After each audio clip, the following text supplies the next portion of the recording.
pun kula baleni nggih saking awal wal maqalatu rabi'ah kula terangno ya. An-Nabi Bakrin Siddiq radhiyallahu anhu dawe az-zulumatu khamsun. Dawe Abu Bakar kegelapan itu ada 5. Iki mergo Abu Bakar wong saleh, nek kegelapan yo luwih akeh. Dadi ora pati apal nek jumlahe akeh ora pati apal. Roe muk pira? 5. Nah, zaman akhir ora trimo 5 ribuan napa? Ribuan. Nomor 1 hubud dunya. Seneng dunya. Seneng dunia macam-macam, seneng pangkat, seneng apa saja yang tidak mengantarkan ke akhirat. Iku darani napa? Dunia. Atau apa saja yang murahan, iku darani dunia. Kalau terangno ya definisi dunia. Dunia kata dana ya dunuan. Ana sing ulama nasrib sangka dania, dania terus ditakhfif hamzah dadi daniah. Daniah terus ditakhfif hamzah dadi ya daniyah. Daniyah terus ngikuti wazan fula jadi dunya. Jadi anggar barang sing hina iku jenenge napa? Dunya. Utawa barang sing dekat iku jenenge dunya. Mergo maknane dunya iku saiki, dana iku maknane dekat. Akhirat nanti. Srungokno wae kok kowe suwe-suwe paham. Sehingga sesuatu yang tidak murahan kayak sujud, kayak sedekah, kayak ngaji iku ora dunya. Ini kesaksian akhirat. Sehingga ngendikane Ibnu Khaldun niku Allah itu ngeritik dunia ya yang perlu dikritik. Bahkan kadang akhirat pun dikritik pangeran. Swarga pun kadang dikritik pangeran. Nak waya perlu dikritik. Karena ada konteksnya. Ada apa? Konteksnya. Misalnya begini. Saya punya kitab namanya Khilyatul Auliya atau Baqatul Asfiya. Saya sampai sekarang belajar kitab itu terus. Ini sekitar 14 jilid. Ini kitab Induan Ikhya. Saya berkali-kali ngomong di mana-mana.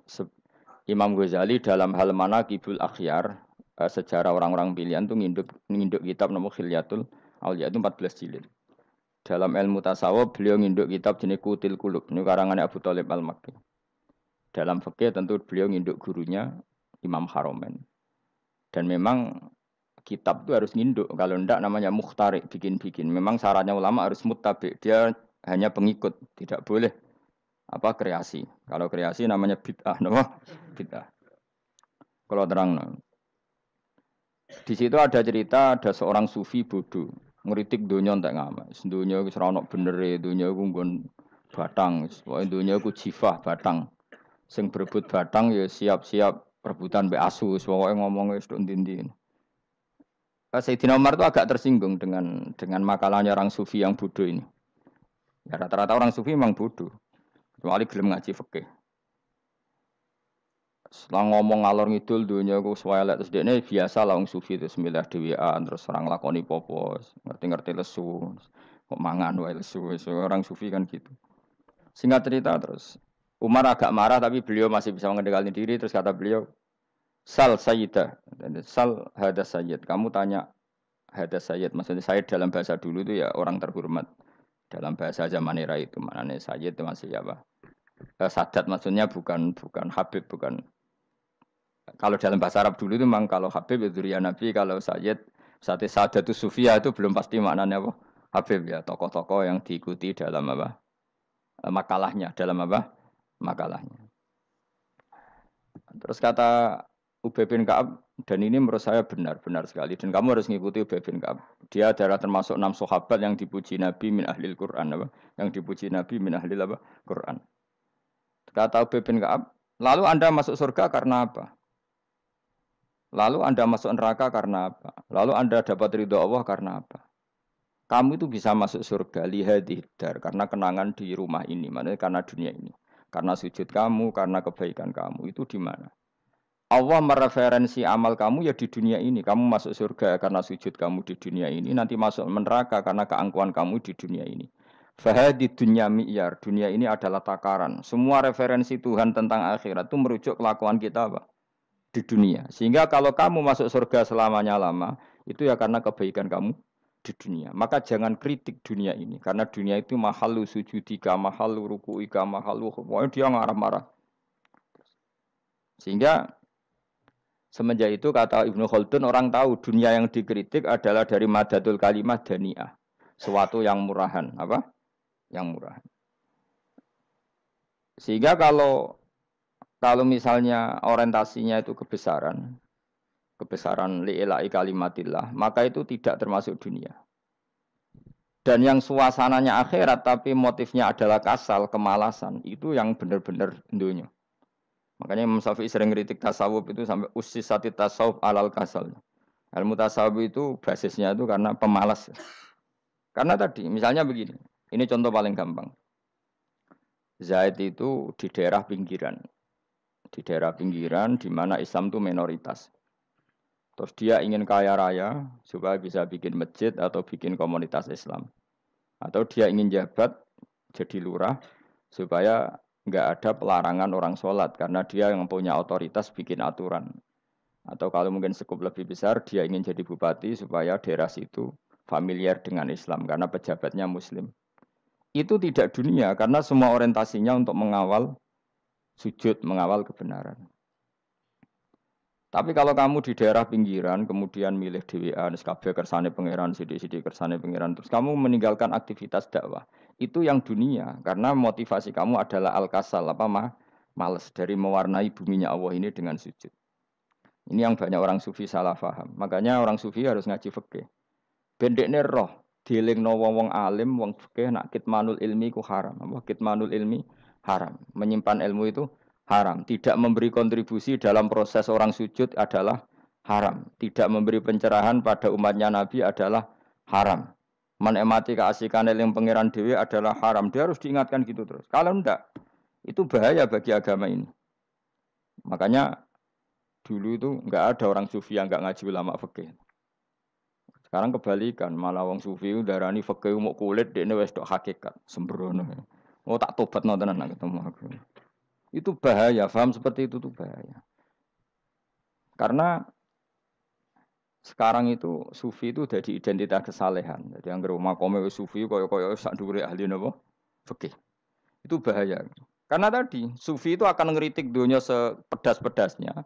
Kemudian ujung-ujungnya meninggalkan dunia, kemudian happy-happy asik pangeran dewean dan membiarkan umatnya Nabi ini berserakan kemana-mana, tidak terlibat sama sekali, tidak memberi kontribusi sama sekali. Cara bahasa gampangannya orang gelem amar ma'ruf, gak gelem nahi mungkar. Tapi bahasa amar ma'ruf nahi mungkar kan saiki dadi gerakan ekstrim. Makanya ora tak bahasa amar tidak peduli, tidak mulang. Mergo saiki bahasa saiki repot terus. Paham ini penting kalau terang. Jadi kalau baleni malih ya. Sing dimaksud dunya ketika dikritik pangeran iku dunya sing sangka kata dani'ah, sesuatu sing murahan, sing enteng, sing nafsu. Iku jenenge napa? Dunya, napa?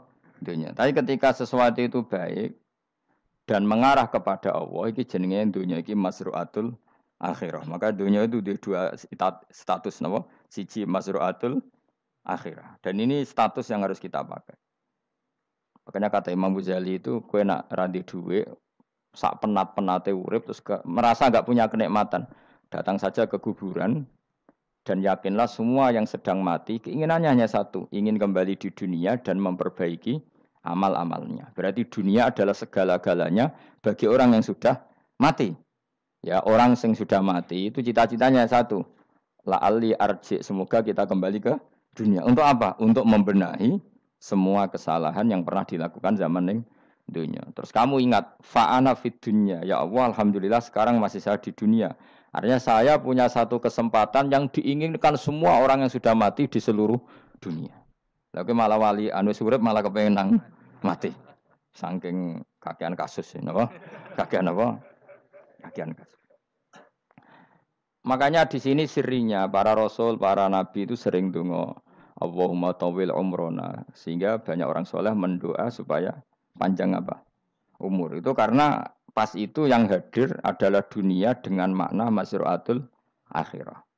Tapi ada juga wali dan nabi kadang-kadang donga, ya Allah, jika sebaiknya saya mati, mati saja. Itu ketika tergambar dunia yang sudah murahan, yang sudah arogan, yang sudah tidak jelas. Maka dunia ini punya dua status sekaligus. Jika prospek bagi Anda untuk masru'atul akhirah, maka nikmati senikmat-nikmatnya. Tapi jika bagi Anda ini sudah menjadi ladang maksiat apa-apa, maka jadikan dunia ini tempat tobat. Karena akhirat itu enggak ada apa-apanya dibanding dunia. Jadi akhirat itu hanya mereferensi dunia, mereferensi dunia. Ini penting kula aturno. Kadang-kadang wong sufi ku menyen goblok ora iso ngaji.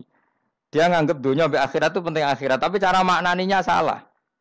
Lho kowe nganti ning akhirat mlebu swarga itu karena apa coba? Amal zaman di mana?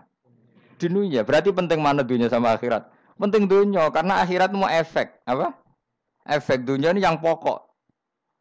Apa dunia ini yang pokok.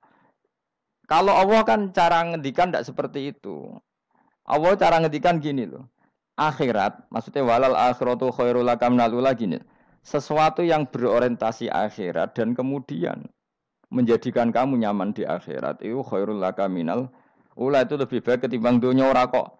Kowe nak ning dunia nak sepemelek ning akhirat apik ora ngarang ngono nak ning dunia melek ning akhirat luwih parah. Kayak mlaratem cek ngene iki kan. Tapi kan cek iso ngopi, cek iso mangan tengkleng. Sebenarnya akhirat gak iso blas. Dunyel-unyel malaikat ngawur.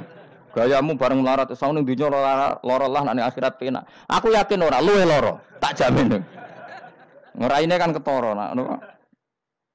Keliru omongan aku ning dunya lara lah sementing nek akhirat penak itu ndak bisa. Kowe nyifati dunya nggon lara iku serapati ridho mbek pangeran. Berarti kayak tiga iso ngopi ra syukur, tiga iso mangan ra syukur, anane nyifati dunya lara. Berarti rapati ridho mbek pangeran. Malah dibles-blesno sebenarnya. Pemenang nak pengurus akhiratnya aku tak tekek. Cuma aku lo pengurus ora sebenarnya. Tapi gak ada rencana daftar jadi panitia apa? Akhirat. Tapi kira tak syafaat ya ambiarno karena ini penting kalau terangno. Makanya Imam Syafi'i masyhur makalah beliau tentang fikih dan tasawuf itu. Nggih saya kutip ya. Dan saya memang saya hafalkan terus makna teman. Faqihan wa sufiyan fakun laisa wahida fa inni wa haqqu wa iyyaka ansahu. Terus kata beliau mensifati orang fikih fa hadza qasin lam yazuk qalbuhu tuqa. Wa hadza jahulun kaifadul jahli yasluhu. Itu masyhur.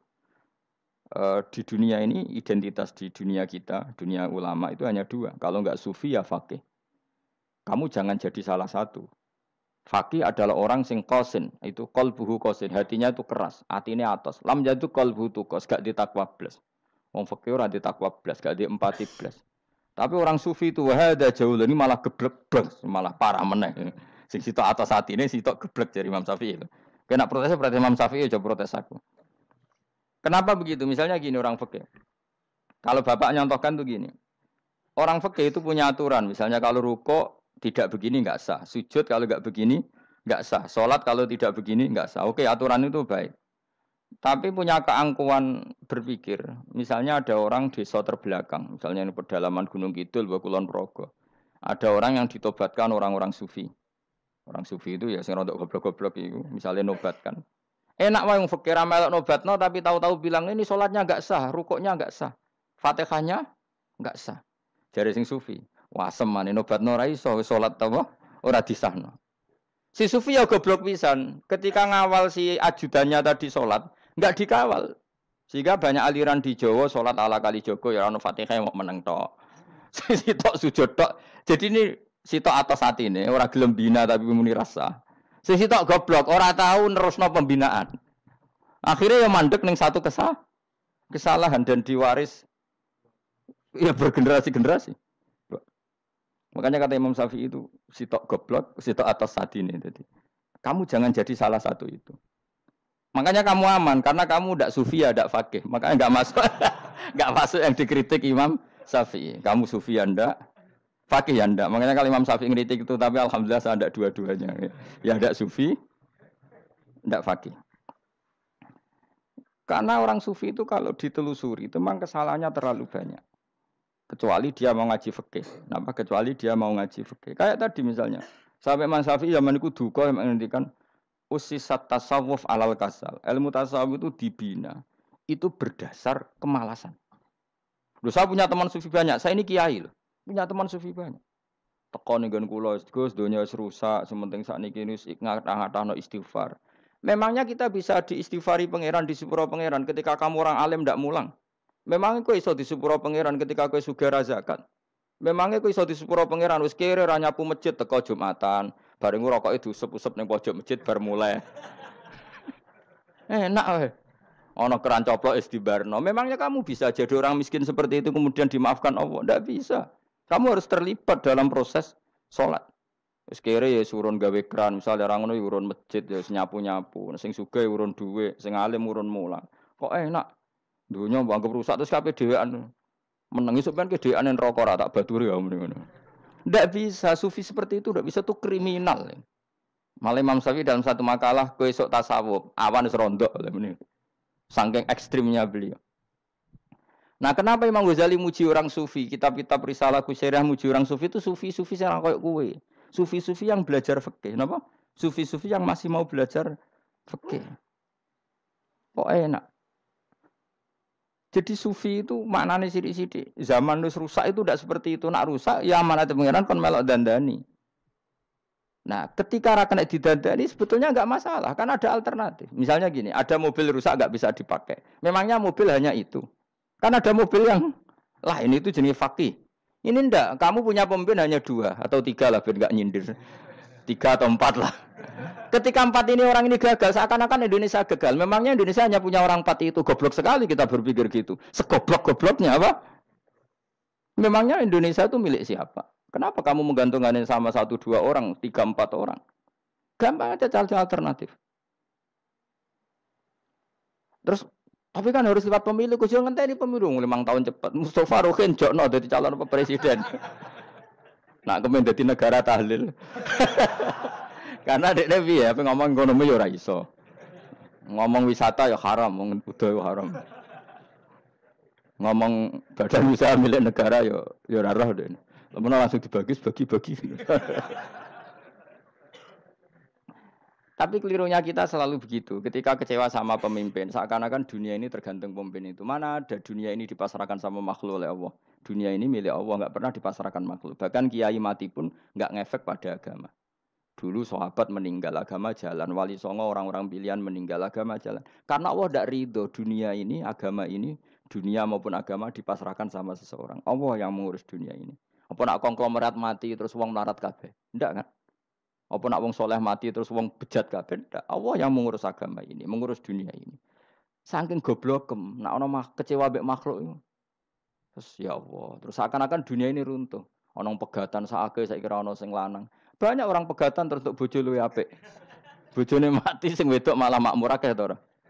Makanya pangeran nanya manusa iku entek-entekan. Allah nate ngendikan gini Mas dalam pegatan. Unik ngendikan pangeran. Ya rodok manekno wong pegatan. Wa iya tafarraqa yughnillahu kullam min saati. Kamu tidak usah takut dalam suami istri itu bercerai.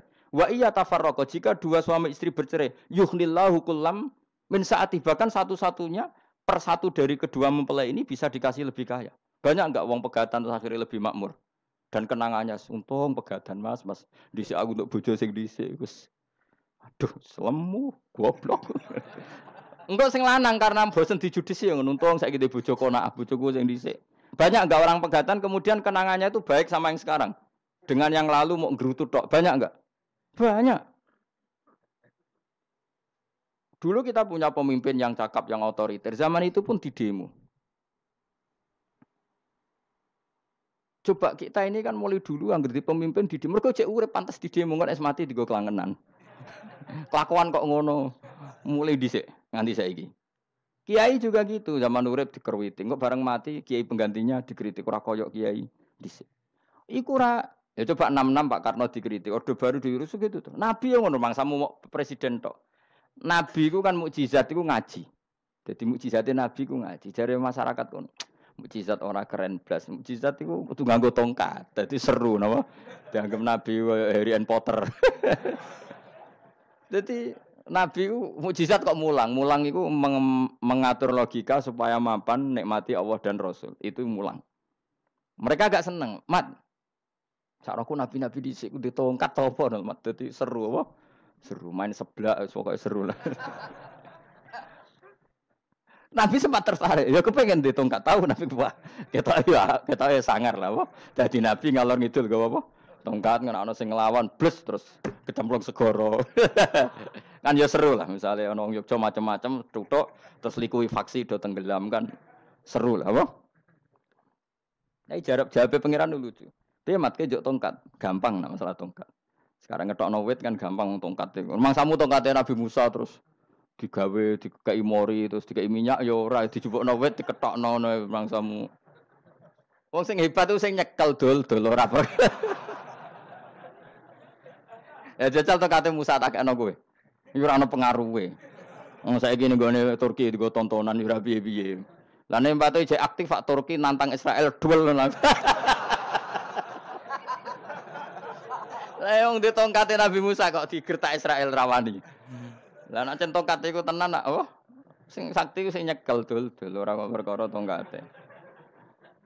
Ha cara kowe dhisik sono HP Nabi Musa ya luar biasa cara itu. Akhirnya Nabi Muhammad itu sempat kepengin jawab pangeran unik. Awalam yakfuru bima utiya Musa min qabl. Matke kok gak eling apa zaman Musa nggo tongkat wong terus do iman.